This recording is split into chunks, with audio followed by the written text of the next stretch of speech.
everybody, this is my 1654 modified V Grizzly Tracker Jon Boat, and I did a video when I first got it, and I gave you a brief tour, but I've actually spent quite a bit of time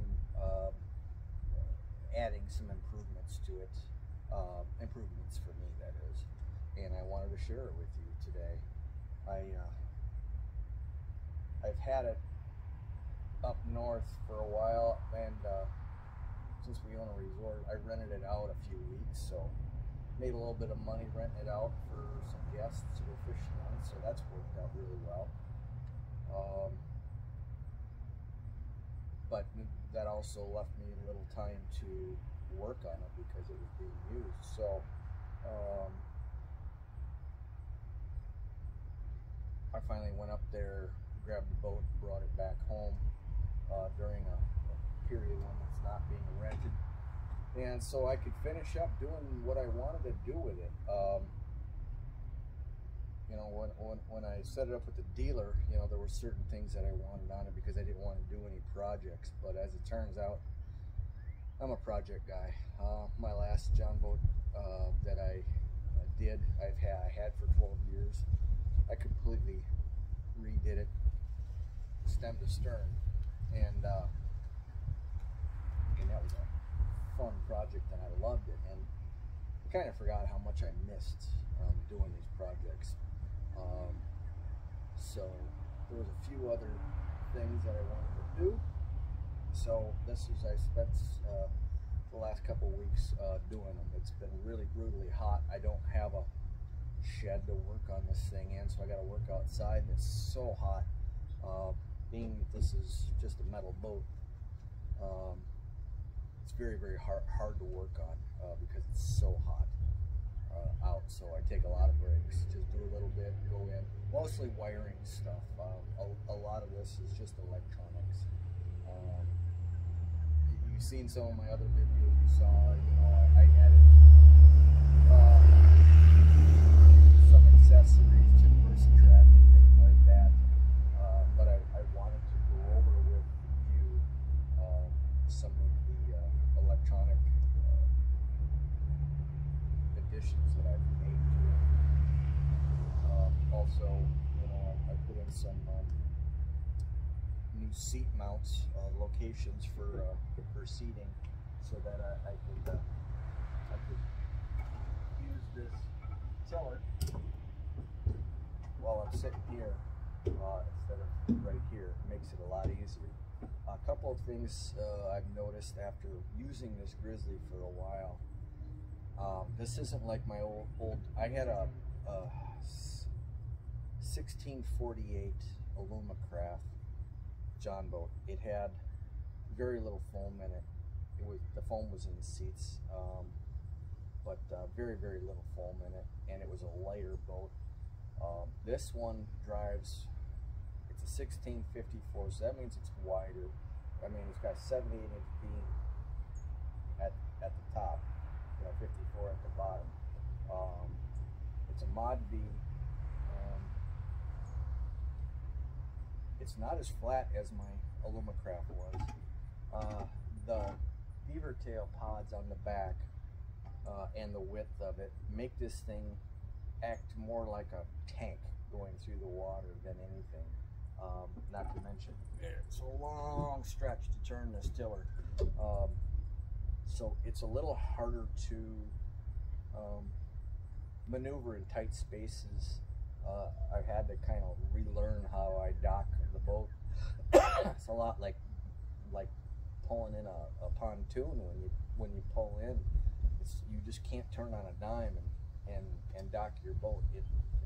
There's some momentum to this thing that you have to get used to. So that's been the biggest thing that I've had to get used to. It's a lot heavier boat, obviously.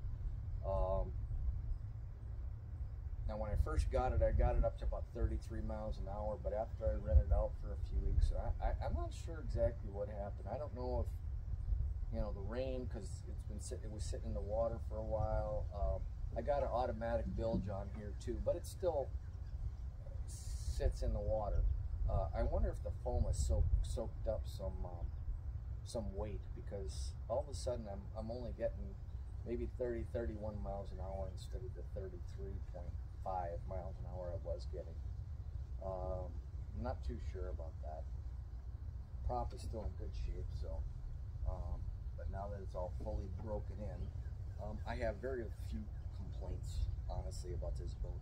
It drafts really well, very, very shallow draft. I mean, if it drafts 6 inches, I'd be surprised. The tiller itself goes down further, obviously, than the boat would draft. So you can get in really shallow water with this thing, which is nice. Absolutely is nice. Been training with my dog. He's back there. He has to get used to hunting out of this boat, jumping out of this boat. That took some getting used to. Trying to get him used to the beaver tail pontoons in the back, so that he uses those to come in and out. He's gotten used to it. While I sit here, he'll jump in the boat with him, but he still wants to come to the side of the boat when he retrieves a bumper from me. So we're working on that.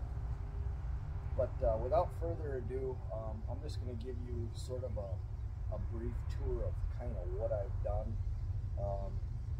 since you saw me last. So I'm going to grab the camera and give you a tour, and then later this evening I'm going to give you a demonstration when it turns dark out of how it looks, and how it'll be helpful for fishing, hunting, and whatnot. And that's the whole intent.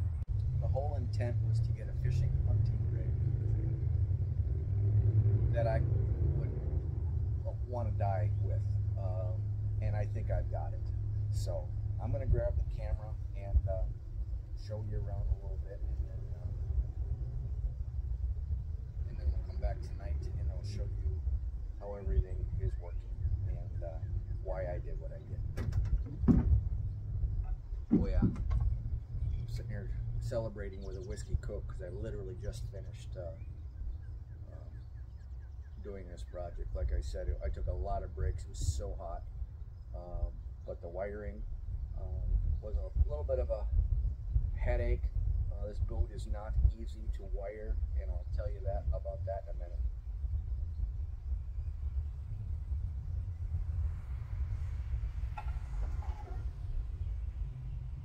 Here, Bree. Here.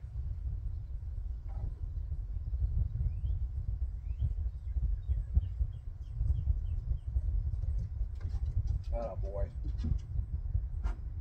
How's my boy? Good job, bub. How's my boy? Huh? How's my boy? Oh, you don't want me to take the ball from you, huh? What a good boy. What a good boy. What a good boy. You want to get down? Or you want to... He likes the boat.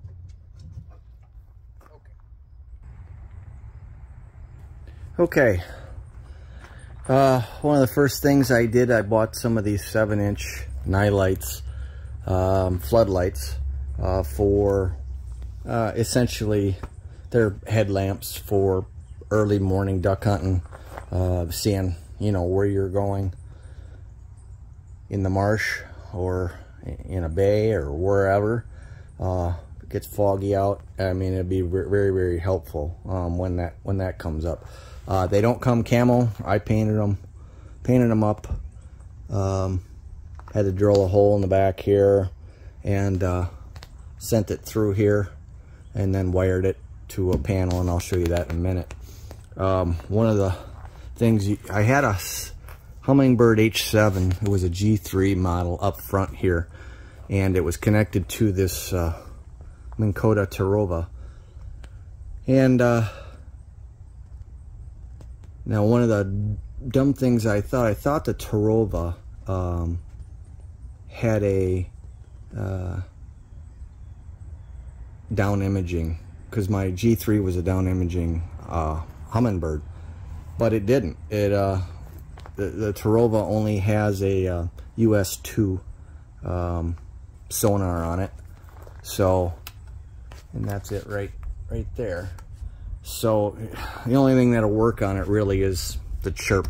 And there's nothing wrong with having chirp, but me being me, I wanted a little bit more. So what I ended up doing was I downgraded and upgraded, and I got a Humminbird G7 or a Humminbird 7 G4N, which is net workable. And since I've got my G9N back there, I networked the two of them together. So now this one, if I'm up front, or anybody that's up front, can read the depth finder from the back. Everything that happens back there, you can read here. So it's all networked together. I got a network cable right here, so I've got it networked together. I haven't had a chance to test it out, but I have Lake Maps chips in both, so I'll be able to share waypoints for with either model. So I sold my other one. I took a hit on it, but yeah, you know, you want what you want. So so I sold it. It was practically brand new. Transducer never saw the water. So somebody got a nice little deal on it. Now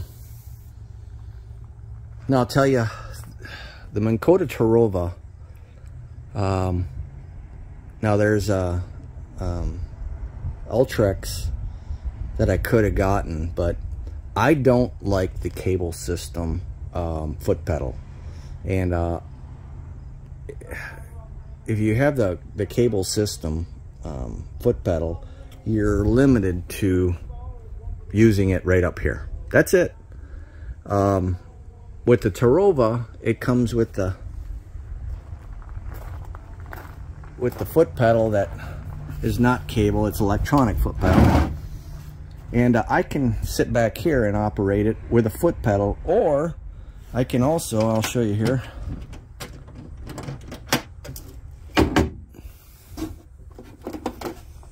It also comes with a remote. That's because it's got iPilot, obviously. It doesn't have iPilot Link, but it does have iPilot. So I have this. When I rent my boat out, I don't give them this. I just let them use the foot pedal. Simply because I don't trust anybody that rents your boat to, you know, pack this away and take it with them home accidentally, or drop it in the water because it sure doesn't float, or whatever. But I don't trust them, so they can operate the Terrova just fine with a foot pedal.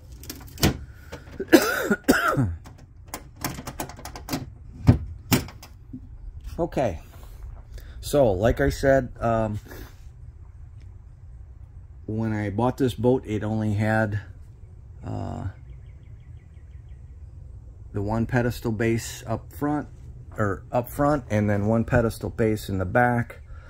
I installed that pedestal base in the middle, and then I also installed that pedestal base that one is sitting in right there. So that makes it rather nice to that it's offset from the motor, so it's easier to operate the motor. I had my Humminbird right here mounted over there, and when I was fishing,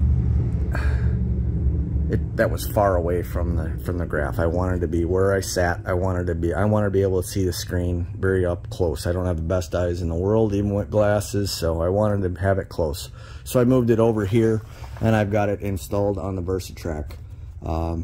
This thing is not going anywhere, even though it's only mounted in two slots. It's not going anywhere. Okay. Now, one of the big things that another thing that I did is lighting. I wanted some fishing lighting. I wanted some interior helpful lighting. So I did a little bit of both. Like I said, I put the floodlights up front there. But what I also did was installed LED lights. And they are right there. You can see them all along the rail. I got them them installed just under the rail. And I got this for night fishing, crappies. And then I also have them installed on this side as well.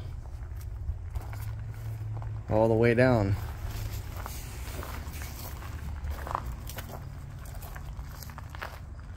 And then they terminate right here in the back, just over the pontoons, the beaver tail pontoons.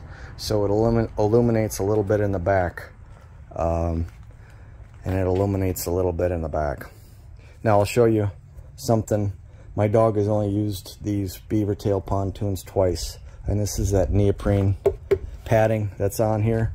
Can you see his foot tracks trying to get in the boat? How he's torn it up already, his paw prints. I find that a little sad that that's that beaten up already, and we haven't even gone hunting yet. This is just one time in the boat. We were out training, and he was climbing in and out, trying to climb in and out.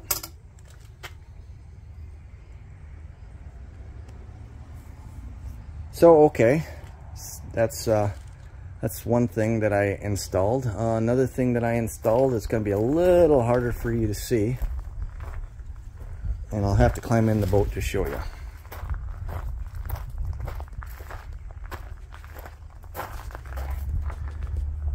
I need a whiskey Coke.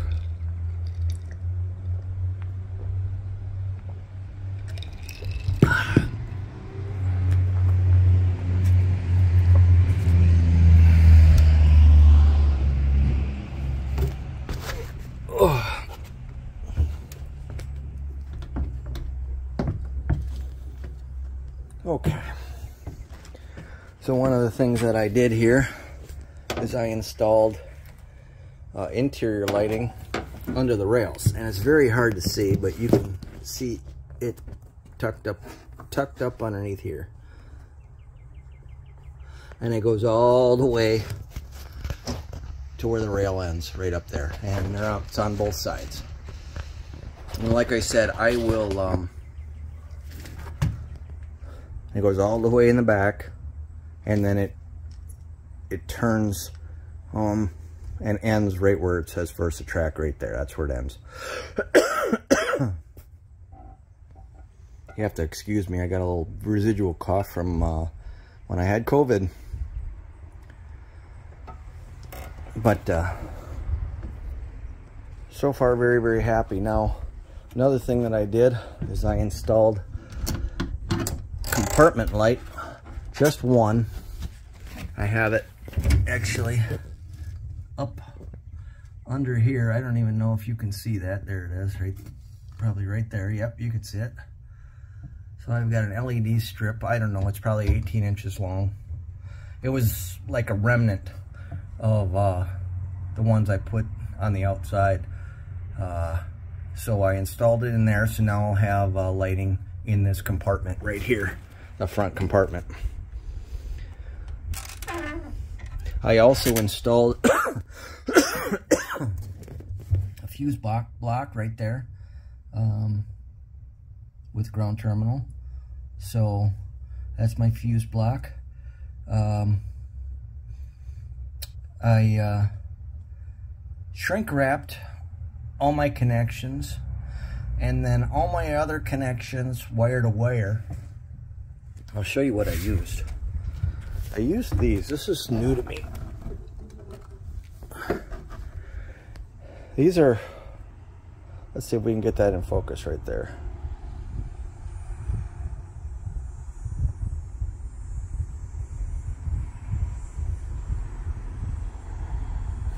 Well, let me close this. Okay, there we go. So that's what I ended up using. They come in different sizes. This is a broken one, but you can kind of see, depending on your size of your wire. But it's a shrink wrap with sort of like solder right in the middle, and it shrinks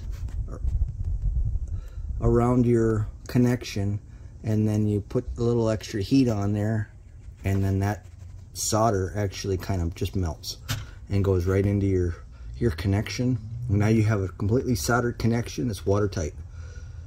So I used a bunch of those on this build. So I was just doing some reading on it, and I thought, well, that's pretty slick. So I gave it a shot, and it is as easy as it says it is. Took some understanding how it is, but it is what it is. Now up front here, I put a 3 switches. Now these are wired in series, so you only need power to one wire. So it's only got 1 fuse for each switch, or 1 fuse for 3 switches, I should say. That's how it's wired. It comes already pre-wired. And then it comes with a bunch of stickers, so you just decide what you want to use. And I just got mine labeled spotlight, cabin lights, and then it says underwater light. Not underwater, but I get the hint. It's the outside ones. It's for the water, to illuminate the water. So they are illuminated all the time. I don't know how much of a drain that's going to be on my battery over time if I don't have it plugged in. I wouldn't imagine it draws that much having that illuminated, but over a period of a winter, I could imagine that draw could be quite a bit over 6 months when you're not. So you either plug it in or disconnect the batteries. Now I have all these lights, the Humminbird, the Tarova, all hooked up to one battery up front here under this deck. Now and I did that for a reason, so that battery there doesn't get taxed, and it'll always be able to start the motor. And then I have the two bank charger in there, in that compartment. Actually, I'll show it to you. 2 bank chargers right there. So when you plug it in, you can charge up both. But your motor also charges that back battery quite a bit, so that you'll never run out. But it remains to be seen when how long it's going to take to drain a battery when I'm using my floodlights and my interior lights or my exterior lights. They're LEDs, so it should last a good long time, but you just never know. You start using your Ming Code at the same time and your Humminbird, I just don't know, you know. So we'll have to experiment with that. Now I've got an Arctic 20 and an Arctic 45 cooler, and I actually have some tie-down straps that I'm debating about whether I should strap it down there or just leave it loose. And you know, I was really hopeful when I bought them, these are very expensive, that they would be even with the top of the deck, but they're a little taller than the deck, so be it. You know, they act as a seat, and they act obviously as a cooler or a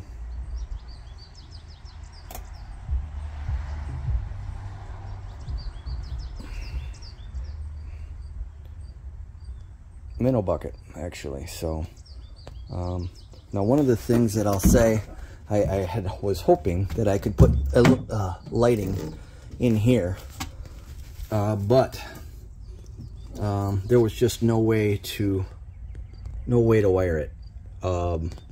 I thought that I could drill a hole. Look at that thing, freaking, oh well. You can see the hole I drilled down there. I tried to drill a hole and then just fish the wire under the deck, but this is all foam underneath this portion down here, so I can't get electrical tape to pull any wire because there's foam in the way, and that's all foam over there, and there's foam behind here, And I didn't want to run it on the outside of this, obviously, because that would look like hell. So I just gave up and I just didn't do it. One of the downsides to this, you can't fit 3 rods in here. It says there's 3 rods, and maybe bait casters will work, but spinning reels just don't work. They're too wide for this, and especially as you see, this gets narrow as it goes down, so you can't stack 3 spinning reels in here at all. 1 spinning reel is it. Now you might be able to get 3 bait casting reels in here, but spinning reels, no go. So to me, this was wasted space. I honestly would have rather had them not had this compartment at all and just let me hang these this rack and not have this side here, because it really does just absolutely ruins the ability to store rods in here. But you can store other stuff in there.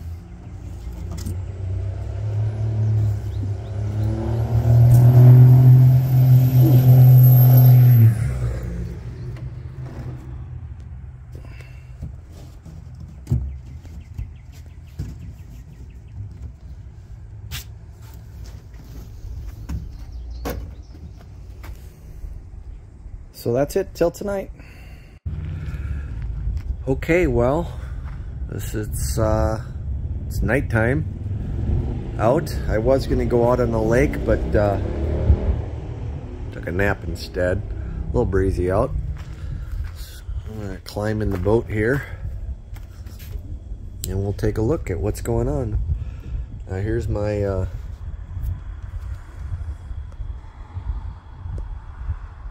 three switches. The middle one I know is interior light, so we'll just click that on. And there we go. This is how my boat looks.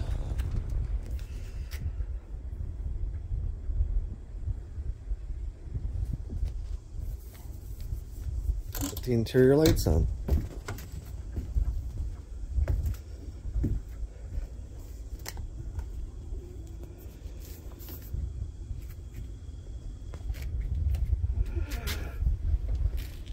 There is more than plenty of light to do a little night fishing, or when I'm duck hunting and it's still dark out, we can turn the lights on in here and, you know, get set up, whatever we've got to do. And I still have these little lights down here to shine a little light, white light as well. Now, why do we use green light? It's a little easier on the eyes instead of the bright white. You can actually run underway with these lights on without it, you know, hurting your vision too much at all. Green light for the outside for fishing, pretty much the same reason. You know, the light attracts insects. Insects attract small minnows. Small minnows attract bigger fish, and that's why we use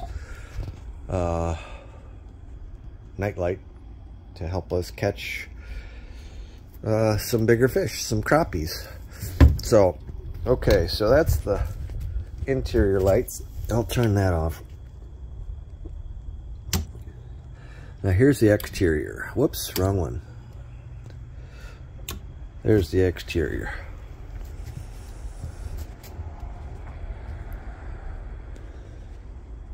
Now I'll have to get out of the boat, show you what's going on there, but you can see how it illuminates out from my boat in all directions. I'll be right back and I'll show you what it looks like from the outside. Okay. So that's what it looks like from the outside.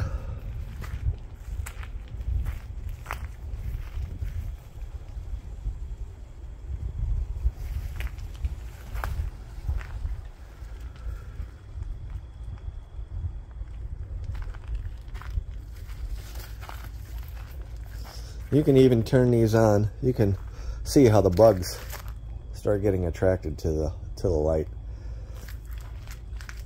But you can even turn these lights on. You know, say you pull up to the launch at dark and you want to see what's going on around your boat. You know, you can turn your LEDs on and you know, get your boat situated. It's dark at the launch at that time of the morning, so all these lights on, be able to get your straps off, everything.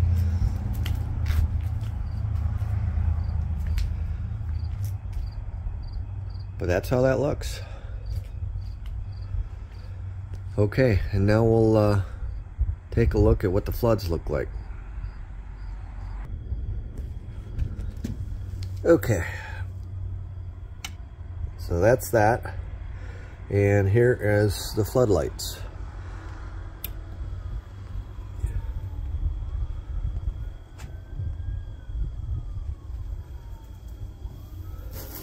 Step back here a little bit.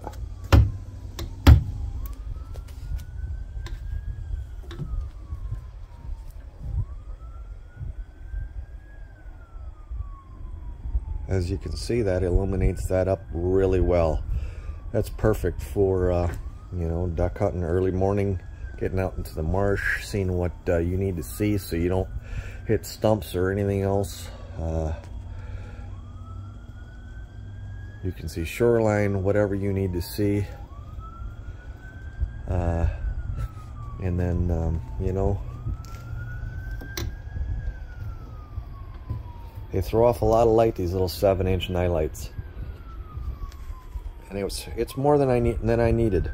In a perfect world, I would have probably had them a little further apart on my boat, but because of my trolling motor location, I couldn't equally space them out any further than they are. So it is what it is at this point. So let's turn everything on.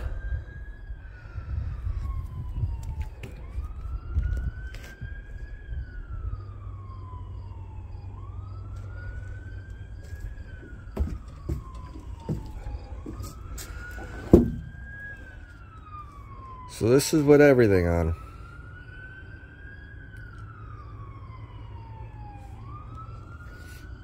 And then I should show you, I do have, whoops, I do have a storage room light on in here that we can see in there. That comes on with the interior lights. So, you know, if you got to get some stuff out of your storage locker, well, there you go. I'm super happy with the build. And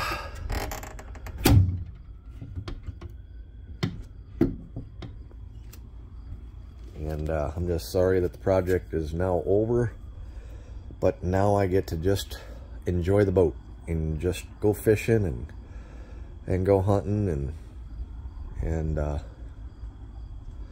it's been a fun little project. The wiring, you know, some head scratching, but once I remembered how to do it all, it kind of came pretty easy. Just keeping it clean. Grizzly Tracker makes it kind of difficult for you to wire this boat up because of the foam locations. I had actually bought a bigger switch panel. My switch panel. Come on up, bud. You want to come up? Up. Attaboy. So I bought a little bigger switch panel for there that would have taken care of everything.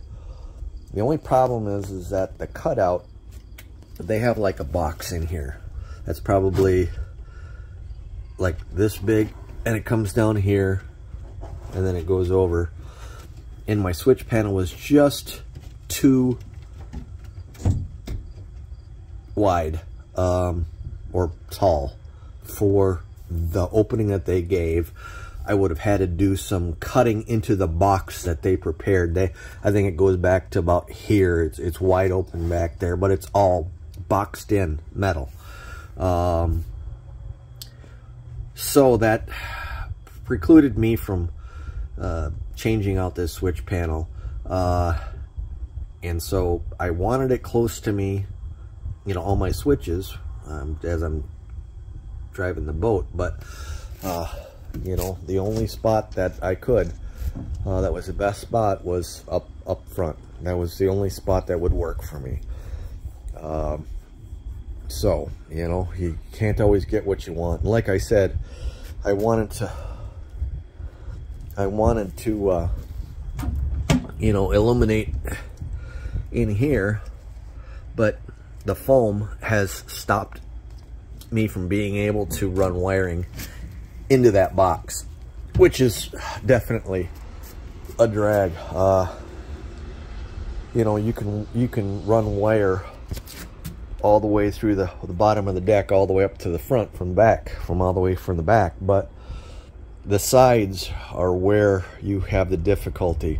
Like my networking cable here, this is my networking cable that goes, you know, from my front Humminbird to my rear Humminbird here, and you know, there was just no way to get it underneath the boat from this location. I would have loved to have run it right underneath here. That's all full of foam. There's no way I could tunnel it underneath there. But you know, the LED lighting, you know, I've got it all underneath there, and I've actually got a little grommet, little rubber grommet there. And I put some silicone in there as well. I get rid of that. There we go. I got a little grommet in there just to protect the wire from going through. But this is wide open up front here, so that makes it easier to wire it there. But that made it easy place to wire it to this little switch panel right there. So I have no idea how long these batteries, my 12-volt battery will last with everything running. I would assume maybe about 8 hours before it runs dead. Good news is, obviously, the front battery does not run the motor. So would be nice if the motor could charge the front battery, but that's not how it works.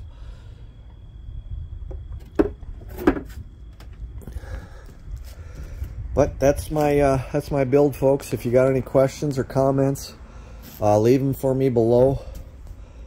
It's absolutely been just a joy to do this little build. I wish I would have maybe done a, you know, step-by-step on how I did it, but it would have just taken forever, because if I'd have had a shop, it'd have made it a lot easier, and I could have probably done a nice film, but because of the heat, there's just no way that this would have worked. But the golden green dog sitting up front there, he's a happy camper.